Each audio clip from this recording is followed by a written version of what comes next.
I have Brooke Cochrane with me, who's Miss Diamond Australia 2019. Brooke, how are you? I'm good. How are you doing? I'm doing very well, apart from the stress of streaming live, which Yeah. I guess we might as well start with there. You are all too familiar with because you do some streaming. Now, you're actually the second Yes. pageant competitor that I've interviewed who's actually building something on Twitch. So, oops.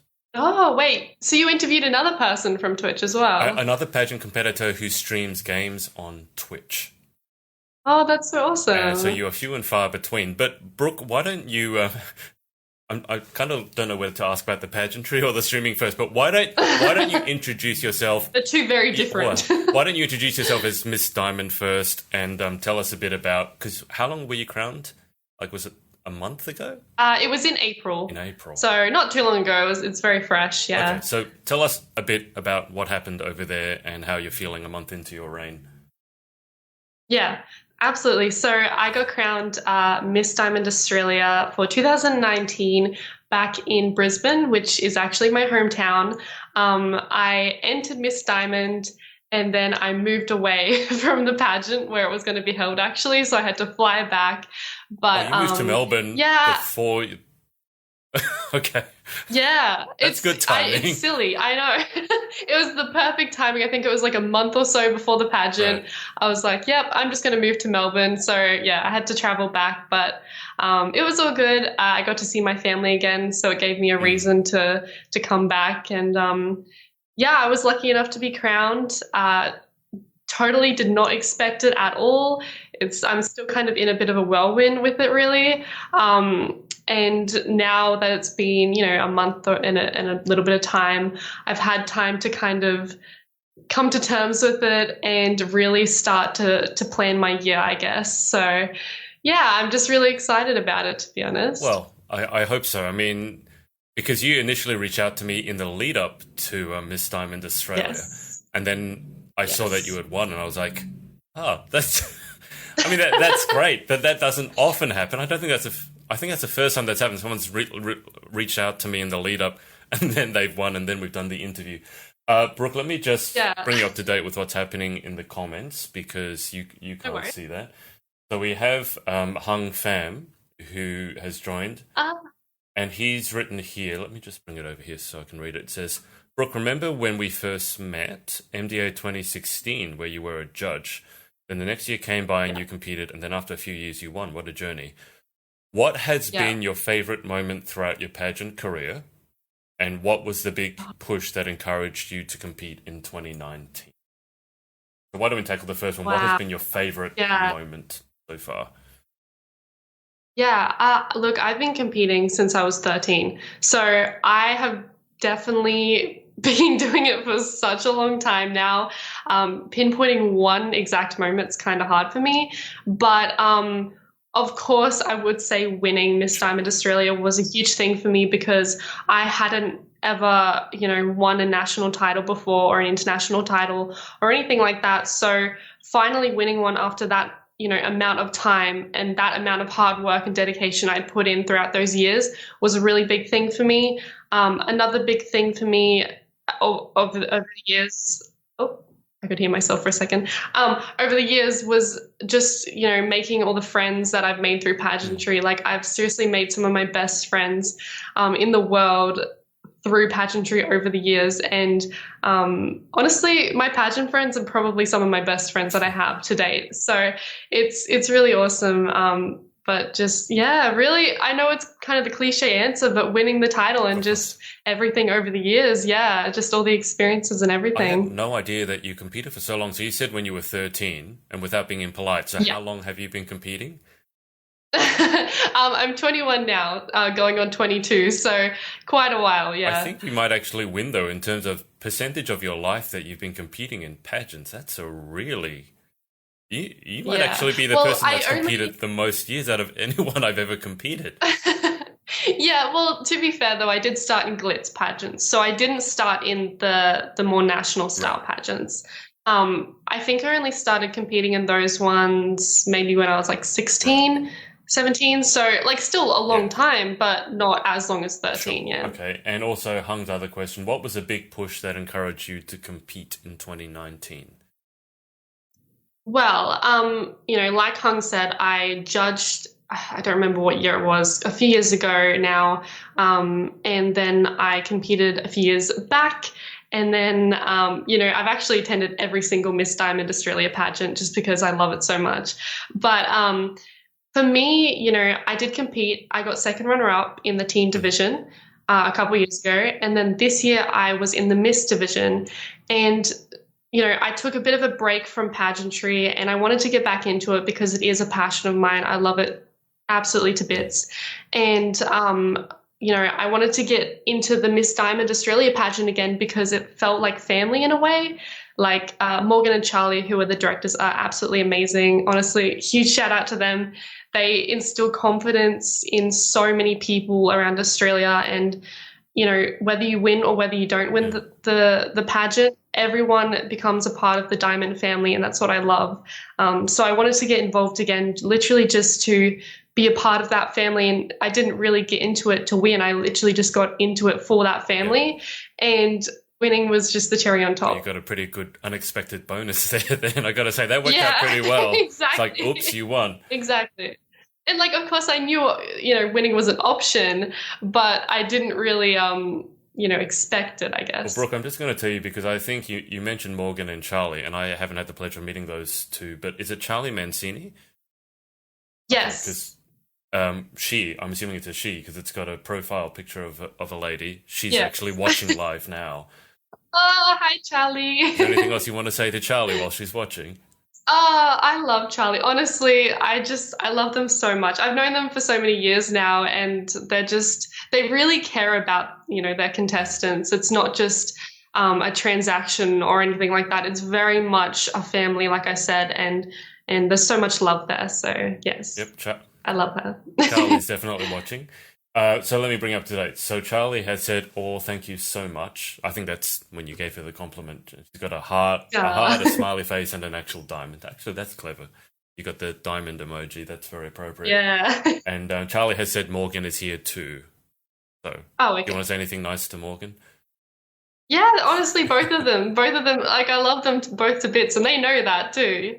I think one of them is going crazy hitting the emojis because it's just emojis popping everywhere, but I think they accidentally hit the crying emoji as well. Oh no, I've done that before actually. And you're like, oh no. Someone's excited. Hung has written, great directors agree with Brooke, and Charlie has said, we are so proud of you, Brooke. So those two are watching.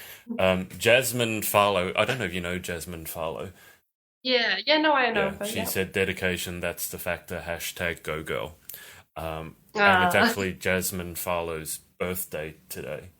Or yesterday. So well, happy birthday either way. Yeah, happy birthday, Jasmine. Why are you on Facebook on your birthday? You should be out celebrating. But to track back, and I haven't had the pleasure or the privilege of being to Miss Diamond. I was on the Gold Coast a couple of weeks ago for Galaxy. Yeah, I saw that. But I've never had a chance to go to Miss Diamond. It was on the cards. It's just like I couldn't fit both in. What, in your mind, what separates the Diamond system from the other systems? I mean, an interesting thing about Miss Diamond is it's actually Miss/Mr. Diamond. So there's a Mr. division in it as well, which I think is really cool, that they try and involve every single person, no matter who you are. But that also leads me on to my next point, that the Miss Diamond Australia pageant is all about being unique and being your own true, beauty, and being perfectly yourself, I guess, is how I would put it. And so even when I went into my interview at Miss Diamond, that was my point, was that if I were crowned Miss Diamond Australia, which I was, I wanted to, instill that confidence in young girls and boys around Australia, is that it doesn't matter, your shape, your size, your color, your gender, anything. You can achieve your dreams, you can achieve your goals. as long as you put in the hard work and dedication. And the fact that that's rewarded in the Miss Diamond Australia pageant, I think is really special. And of course, like I mentioned before as well, is that it's like a family. And I could just say so many good things about it and go on and on and on. But yeah, that's truly why I love it. Can you give me an idea as to how pageantry has impacted you? I sometimes ask people, who would you be without pageantry? I think for you, given that you started when you were 13, I'm not sure you might be able to separate the person you are now from pageantry. But give us an idea of the sort of the personal journey you've been through, because I've worked with young women. I know 13 through 14, 15, 16 can be an interesting time. Oh, yeah. To say the least. Sure. Can you compare who you are now with that crown on your head to when you were back starting at 13? Yeah.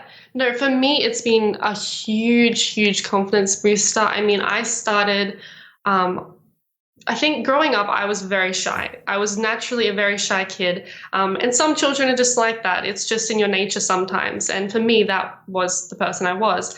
And so pageantry really helped me come out of my shell a lot.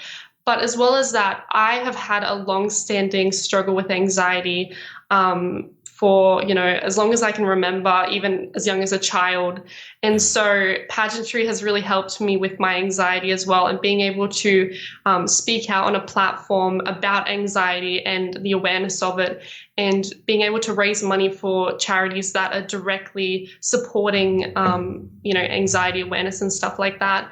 So overall, I would say it's my confidence that it's helped. But I don't know, it's hard. Like you said, I did start when I was 13, so I can't really say. It's a difficult question exactly for yourself. That's yeah, a long because time. I've kind of grown up with it in a way, but I wouldn't have it any other way. I love pageants, and even one day when I'm no longer competing in them, I want my children to compete in them. Like, I want it to be like a legacy. You're thinking really far ahead. You did mention the anxiety, and I saw that you had a choice as to which.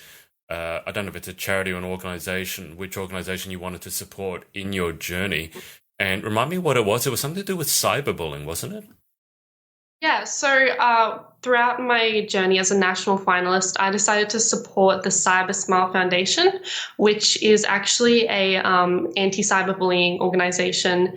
And I feel like that kind of corresponded with my own personal platform of anxiety awareness, because of course, cyberbullying is very prominent in this day and age, and it can form into anxiety, and it can form into, other mental illnesses, such as even depression and very, very serious things. So that was why that was my own personal charity. But this year, I actually have decided I wanted to support a different charity for a few reasons.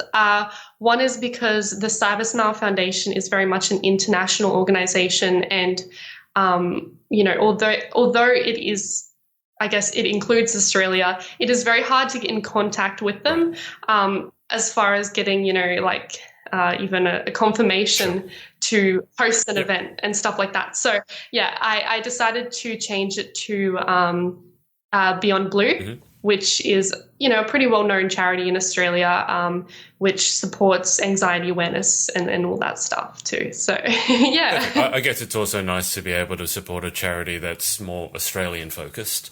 Yeah, I think that makes sense. So, Charlie has written, "You must come." I think that's written to me. I don't think that's written to you. You should. Next year, you should come. I will. She's also said that you've done a wonderful explanation, and Hung has said we'll still be attending them when we get older and older, even in our wheelchairs. We can never let pageantry go. It's in our blood now. So, I agree. Hung, I saw a post. You said you were very sick. I hope you're doing better now. But Brooke, so we talked briefly about cyberbullying, which leads us very neatly into the cyber world where you stream. I guess to cut to the chase, why? Not that there has to be a reason, but it's still unusual. Yeah. I'm happy to say that girls who stream games, if they choose to, it's becoming more and more prominent, but it's still pretty rare. Like, the majority would still be male. So how did you get into that? Well, I got introduced into, I guess, gaming maybe 3 or 4 years ago, and I gave it a shot, and I really enjoyed it. And then that led me on to find the platform Twitch. And so I thought it was just really fun to go into people's chat that were streaming games and be able to actually interact with them. And you could. I'm going to sound like such a nerd, but you can ask them like questions about the games and then they'll answer. And, it's also helpful if you need, help with a certain quest or something in a game, you can ask them. I don't know. I just thought it was really cool. And so I thought, oh my gosh, maybe I should give it a shot because it's, at that point I didn't really have, I guess, too much going for me. I was like, you know what, let's just try it. It's free to do, so anyone can do it, absolutely anyone. And so I tried it maybe 6 months after that because my internet at the time wasn't good enough to stream, even though I wanted to. So eventually I tried it, and I had, maybe one viewer in the chat. Like it was just me and a computer, and there was like no one in the chat. But it's hard to get into it, but I got into it, and the reason I love it is because I can interact with people in the chat constantly, and in a way it also, I guess, increases my confidence as well as pageants because I am constantly having to interact and talk to people as well. So I just love it though. I love doing it. It makes me really happy. I got to say though, I mean, you left people were saying that you had one person in chat. You don't have one person in chat anymore. You recently passed 2,000 subs, right, on Twitch? Not subs, followers. Yeah, because subs, you can subscribe to people, but it costs money. Right. So subs are different to follow. Yeah, 2,000. That is still an impressive number. I'm close to 3,000 now, so I'm getting there. Time flies. Okay, so yes. we talked about that. Are you any good at games?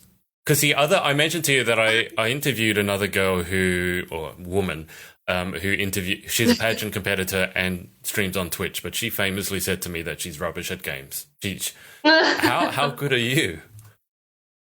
Okay, it depends on the game. All I've seen on your Twitch channel is Fortnite. That's all I've seen. Yeah, and the dancing. I like to stream. Yeah, I did that one last night. Yeah, I like to do Fortnite because I feel like I've kind of created my channel around that game. Because on Twitch, you can play multiple games, but at the end of the day, some people come on Twitch only to watch one game. And so it's good to market yourself as having one game, I guess, because then people can always come and watch that one, because they enjoy that game. So, I've kind of circled it around Fortnite, but I would say I'm pretty good at Fortnite. Pretty good. Okay. I'm decent. I wouldn't say I'm like bad. I wouldn't say I'm really good. I'm just kind of somewhere in the middle, trying my best. I also want to ask about the dancing in Fortnite. I haven't played Fortnite much myself. I don't think I played Fortnite at all. I know what it is. And it's blown up huge. I mean, it was big enough that it was in the last Avengers movie. Spoiler alert. But I mean, to get to that stage, you're doing big. But your character, I just saw a clip where it was doing the dance. Is that the dance that you like? Does that dance... Does it have a name? There's multiple different dances. There's probably about 20 or so dances you can do. So, yeah. No, the one I saw your character doing was one that was made famous on an old TV show. When I say old, it was a Scrubs TV show. Oh, it's called Default Dance. Oh, that's a default dance because... It's just the default one that everyone has when they start Fortnite. So if you played, you would get that. Do you know the story behind that dance? It's from that TV show, but I have no idea. The TV show is Scrubs. It's an old medical comedy. And the guy impromptu, the actor, just had to dance. I listened to an interview because he was talking about Fortnite because I love Scrubs, and they started talking about Fortnite because that's his dance. And he only read the script the morning before, and he needed to do a dance. And he's African-American, so of course they can all dance. It's in their blood. He did that on the spot, and it's become such a big thing that they put it in Fortnite. Oh, wow. I didn't know that. So that dance, it's just completely crazy. Created on the spot. I just had to ask that. All right, so Hung has written, don't forget when you get older, there will be Mrs. Pageant as well. True. So nothing will stop. But I'll be too busy putting my little daughter in pageants, I don't want to be like direct competition with it. that would be bad. Charlie has written the crew is coming online. Jackson, Sophie, Yay. and Morgan. Okay. Hi guys. Okay, so to circle back to the gaming, do you have any particular goals with that? I mean, obviously you enjoy it a lot and it's fun to watch. Do you have any goals in terms of building it? Yeah, so on Twitch, you have, I think, 2 or 3 stages. So you start off, and then I think when you average maybe 3 viewers, you get affiliate with Twitch, which means people can sub to you. So you can actually start getting money from streaming, which is what my level is currently. And then after that, you can be a partner with Twitch. But in order to be a partner, that's probably the hardest obstacle to overcome. You need, I think, at least 75 average viewers. I think it is. And you need like a really strong community and all that stuff. I probably averaged like 25, 30. So it's not really, it's not close, but hopefully one day. I'm hoping by the end of the year I can get partner. That's my goal. Wow. Can you give us an idea of some of the other stuff that maybe you do around gaming? Because I imagine you don't just stream. So I don't know if I saw Twitch or something, PAX. I was listening to some of the clips and I heard PAX in there somewhere. So what are some of the other things that you like to do surrounding gaming or being a nerd? And I know what these are, so I'm a nerd as well. Yeah. Yeah, so PAX is a gaming convention held in Melbourne every year. I'm actually going this year, already bought my tickets. So it's basically a 3-day event, and they have a whole bunch of different games you can trial. There's competitions, you can win stuff. There's new games you can trial. There's just like a whole bunch of stuff you can do related to gaming. So that's something that I'm really looking forward to. With gaming, I don't know. I like to go out and hang out with, my gaming buds that I hang out with online every night. I see them in person, but a lot of my friends that I hang out with online actually don't live close to me at all. So we really just hang out online unless it's an event like PAX where maybe they'll fly in for, and then we can meet up in person, which is pretty cool. But are there any games coming out that you're excited about? Not really. I kind of just like play the same game until one comes out that I may or may not like. I try it, and then if I really like it, I'll play it. But yeah. That's fair enough. When you first started streaming, were you immediately comfortable with it? Because the other competitor that I interviewed, obviously there is a degree of sexual harassment online, and it only gets worse when you do something like YouTube, and then Twitch is like even worse than that potentially. So you said you weren't. So how was that? Because that must have caused you to grow pretty tough skin. Yeah, no, you do. You really do, especially as a girl. It's very much, I would say, male-dominated Twitch streaming in general. There's plenty of girls that do it, but I would say it's male-dominated because most of the males are the ones that are successful on Twitch, I would say. So, it is hard. Sometimes you get people in chat that, say some really inappropriate things. But Twitch is really great in the sense that they have a few options. You can block people. You can have moderators in your chat that, take care of the chat. If someone comes in and says something inappropriate, they can ban them. They can time them out. They can do whatever. So sometimes I don't even see the stuff that they say, and my moderators have already gotten on top of it and already got rid of it. So, yeah, my moderators are great. But, like when I very first started, it was super nerve-wracking. And even if I don't do it for, let's say, a week, like when I went away to Miss Diamond or to Brisbane for Miss Diamond, I didn't stream for like a week, and then I came back and I was so nervous to stream again. So nervous. I don't know what it is, but just because I guess it's live, maybe more nerve-wracking, but yeah. Well, I was going to say, we're doing this interview live. You must be used to doing everything live. What? Oh, I am, but it's still like nerve-wracking a little bit, yeah. Nerve-wracking in terms of hoping that you get the technology right, or nerve-wracking in just that you haven't interacted with your followers for a while? I don't know. I guess because every stream is different and you never really know what to expect. I've had some streams that have been absolutely dead, like no one in chat. And it's like, when you're used to having people in chat interacting with you, and then you have a stream and there's not really anyone in chat, it's kind of like upsetting in a way. And then you have streams that are absolutely crazy. You have, all these trolls coming in and, saying all these crazy things. So you never know what to expect, really. And I guess that's kind of scary in a way. Exciting as well, I guess. It's exciting. When do you stream? Let's just get that out there. When do you stream?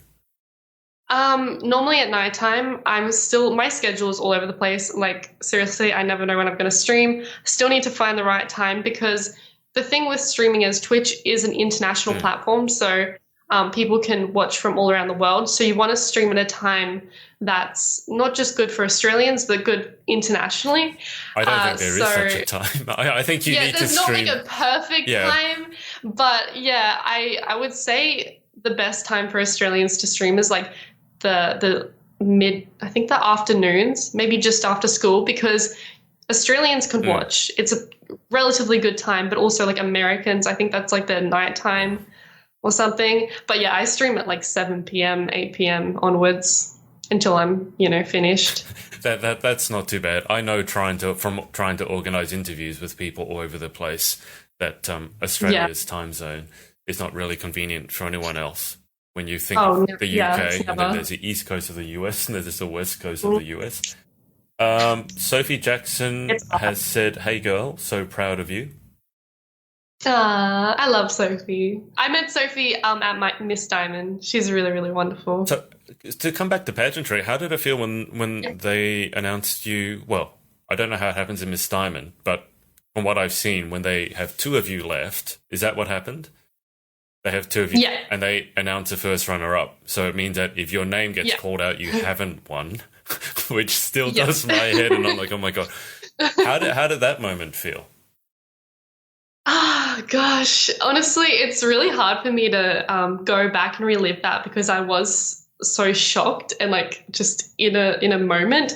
I honestly, look, I've been second runner-up so many times in competitions that every time it gets to the top 5 and they're announcing fourth runner-up, third runner-up, second runner-up, I'm just like, okay, that's me.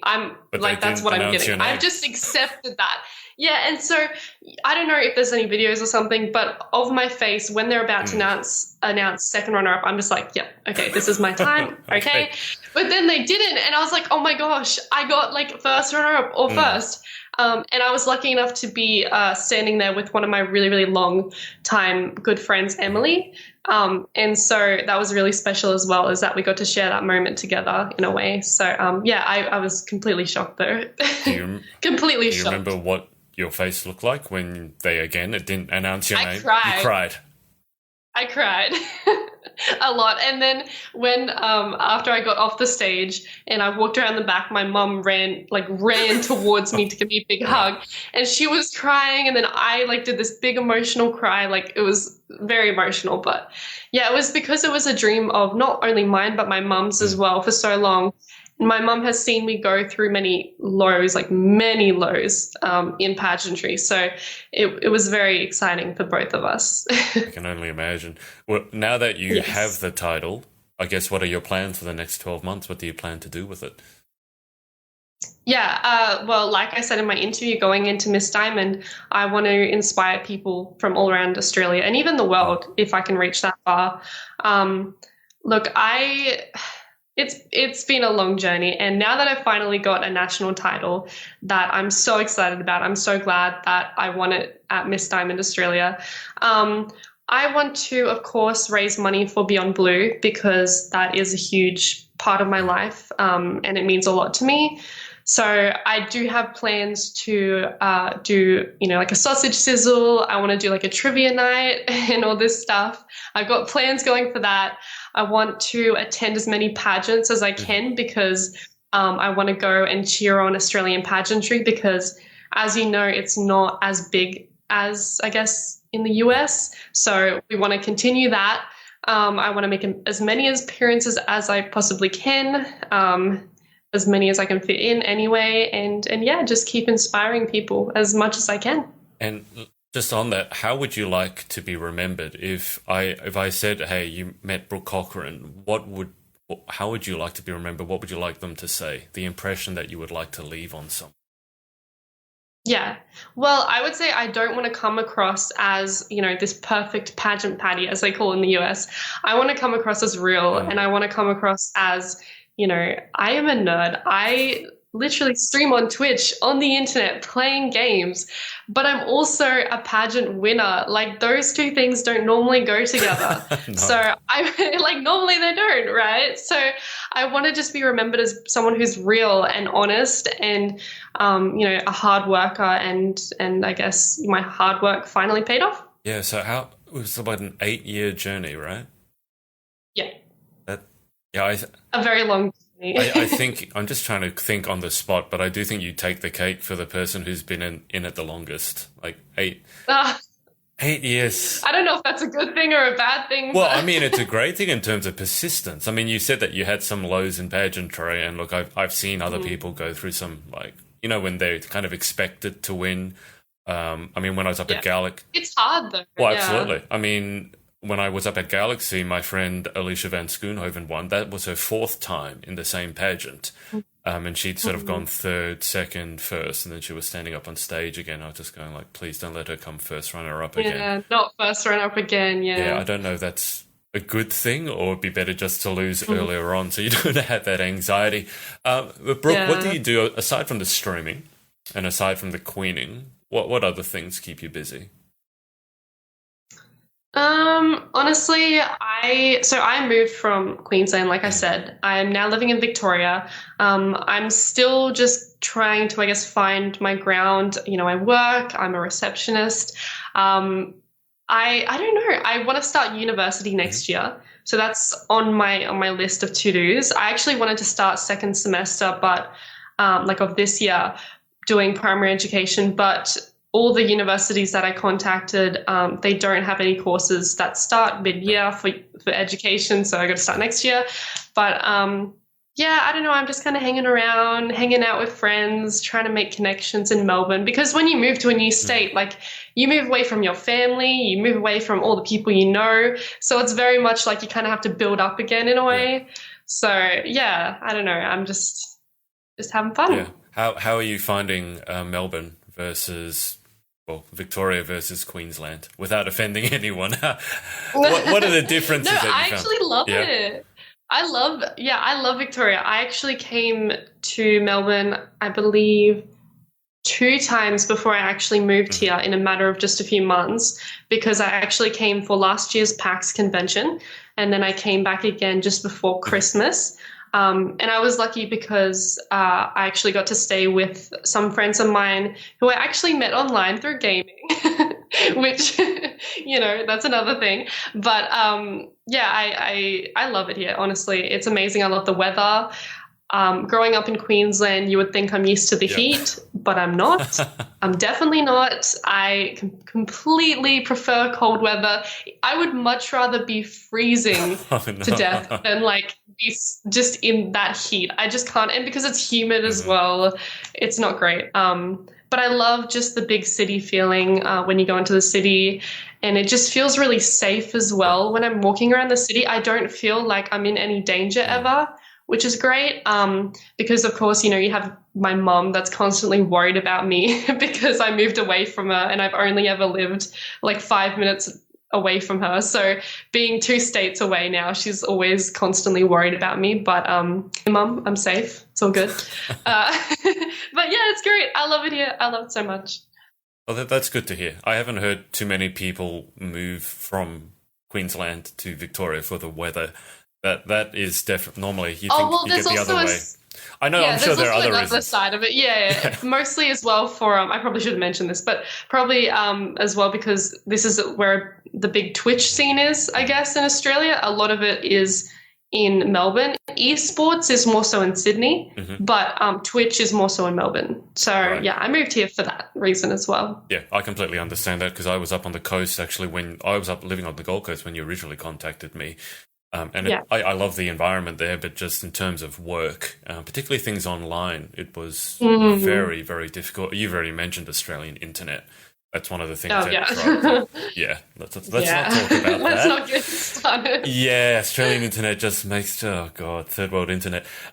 Charlie has written, "You're amazing, Brooke, again. So super proud. Love Charlie and Morgan. You're very proud directors. We couldn't ask for a better role model for Miss Diamond." And Cheryl Norris, or Cheryl, I'm sorry, I don't know how to pronounce that. Yeah, sure. She's written, "Hi, Brooke, doing amazing. Much love from Gigi and family," with an X. God, those are my longtime pageant friends. I'm pretty sure they were the first pageant I ever went to. Mm-hmm. So yeah, a long time. All those years ago. Okay. Yeah. Before we get to the final 10 questions, do you want to give everyone the best social details to follow you on? I will say, I know you can't see this, but on the overlay underneath your name, I've got your hashtag at your tag at It's Bronchi. So that's for your perfect. Instagram. Yeah. So any other ones, or is that it? So that's my Instagram. Of course, I also have a Facebook page for Miss Diamond Australia. So I believe it's Miss Diamond Australia 2019. That should be right. And then, that's probably it for social media. Okay, perfect. Don't have many. I just have Instagram and Facebook. Those are the two main ones you need. Just before we go to the final 10 questions, I've been asking people recently this, and this is kind of a pageant test question, but what do you think, to completely change the topic, what do you think the biggest issue facing young women in Australia today is?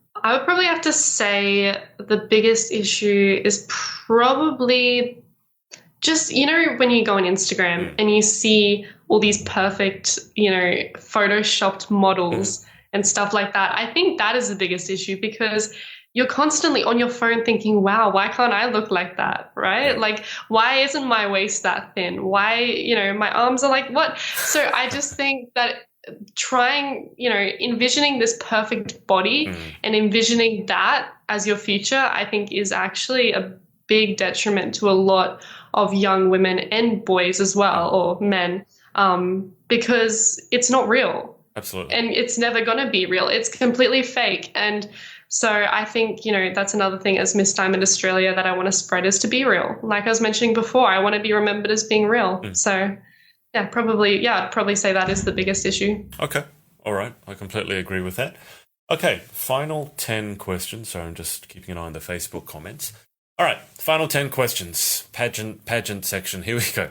Number one, what is your favorite word? I actually have no idea. Clumsy, I guess. Clumsy. Yeah. Is that because you are? Or do you? Yes. Okay. And it just came to my brain, so I was like, let's go with it. Every pageant competitor I interview seems to say they're clumsy. They say they trip upstairs, they trip over their own feet, and I've never seen it. Maybe it's just a pageant thing. I don't know, but I really am. I'm so clumsy. It sounds like a really bad trait to have, though. You're about to go on the runway, and you're clumsy. In heels. In heels, yeah.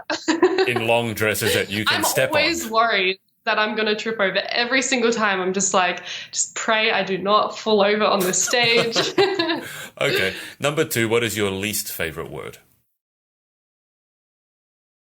Moist. Just doesn't sound great. It's just not a great image, yeah. Actually, been a while since someone answered that. As soon as you answered it, I think I was taken back to all the people who've ever said moist. Most hated word ever. Okay. Question 3, what turns you on? In what sense? I always have to explain this to Australians. Americans get it. Just general, in life. What gets you excited? Okay. Positivity. Okay. And question 4, what turns you off? I could say negativity, but probably just unnecessarily rude people, I would say. Just, there's no need to be rude. No need. Okay. Question 5, what sound or noise do you love?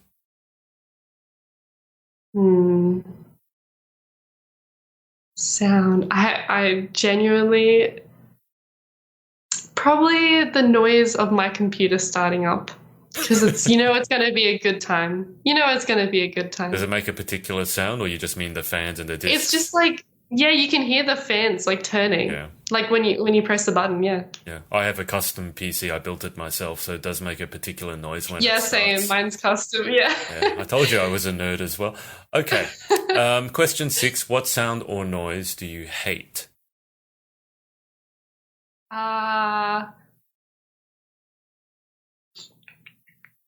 Probably the noise of babies crying. Even though I love kids, probably the noise of babies crying. Because, you know, when you're just like on a flight or something, and I know they can't really help it because babies will just cry. It's just what it is. And I would never get up anyone for it. But just when babies crying, when you're just trying to relax and have a good time, it's just not great. Yeah, got that. Yeah. Has that ever happened to you on a flight? Oh, yeah. We went on this one flight. It was like an international flight, so it wasn't short. I don't remember the airline, but there was kids crying, going up and down the hallways, and the flight attendants were just like letting it all happen. Like they weren't even, like kids were going mental. It was the craziest thing I've ever seen. And yeah, there was babies crying, and not a good time. Not a good time. Okay, yeah, no, that sounds horrific. I wouldn't want to fly. We were just sitting there like, when is it going to be over? Yeah, God. Okay. Question 7. If you could have any one superpower, what would you pick and why? I would pick to go invisible, probably. I don't know why, but literally, you know, when you're a child and you think about super like powers that you would want to have, I've always wanted to be able to go invisible just because I think it would be so fun to go and like spy on people. And I know it sounds bad, but it would just be so fun to like walk around and not have anyone even like notice that you're there, you know? I just think it would be really fun. Okay. All right. Sounds good. Yeah. Okay. Question 8. What occupation other than your own would you most like to attempt? Could I say primary education because I'm not actually doing that yet? Okay. Yeah, teacher. Okay. So you obviously must love working with kids. Yeah, I love kids. Yeah, I love them, but not so much babies.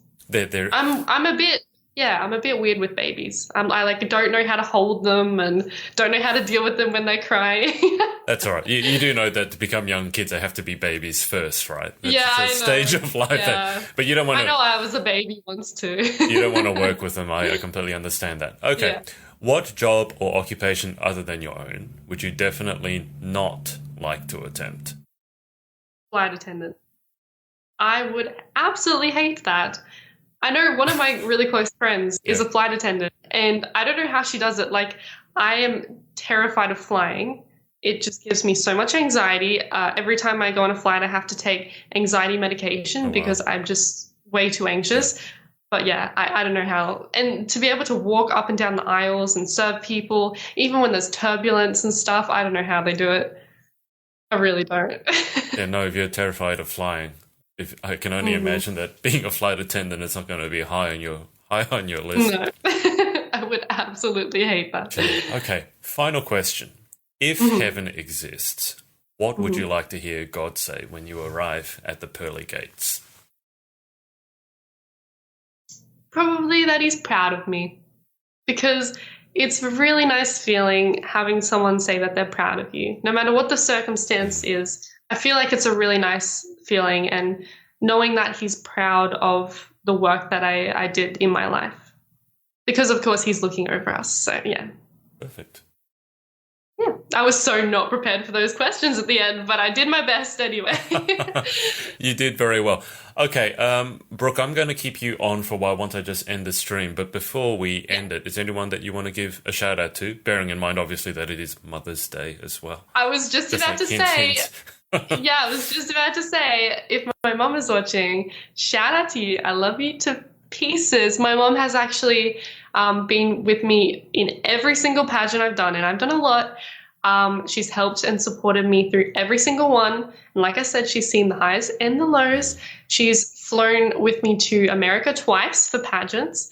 And she is deathly afraid of flying, just like myself, but she still did it just for me. So a huge shout out to my mom. I love you so, so much.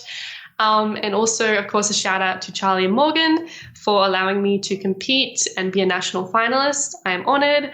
I'm honored to represent your system. And also a shout out to all of my pageant friends that I've made along the way. I appreciate you guys and I love you. Just a final question because you brought it up. Can you tell us how many pageants you've competed in? Honestly, I've lost count. I know that I've done a lot. Probably, I genuinely couldn't tell you. I would say over 50, but I don't know. But I don't know if I've done less than 50 but that's also including pageants that you go to for like a day. Yeah, well, and then, still count. Not like the national ones. Yeah, they still count, but yeah. They still count because Jasmine Farlow, who was on before, she said she's probably somewhere between the 20 and 30 range, close to the 30 range. I was expecting that. I was not expecting 50. Something like that. I don't know if it could be way more. I don't really know. It's terrifying. Yeah, I like to not think about it. Wow. Okay, all right. But it's because I love it. It shows that I love it. It shows my passion for it. Yeah, it also shows a persistence as well because it can't be easy having to do that again and again. And, the result very often is out of your control. So I think it shows persistence as well as showing that you're completely crazy. But whichever way you want, whichever way you want to look at it. Okay. Well, I'm going to, Charlie has said, thank you with three X's. Anthony Wayne has just joined. I don't know if he's actually on, but hi Anthony. Anthony, we're just about to finish, but you can watch the replay. So I'm going to thank Brooke. Thank you for your time. No, thank you for having me. Absolutely, it was fun. As I said, I'll keep you on the line for just a bit. I'm going to end the stream there, and I'm going to thank everyone for watching, whether it's live, on the replay, or on the podcast. Thank you, and we will speak to you next time. Hey, it's Adrian. Thanks so much for listening to our podcast. Make sure to subscribe to get details of our new episodes as they drop, and connect with us on social at The Pageant Project. Speak to you next time.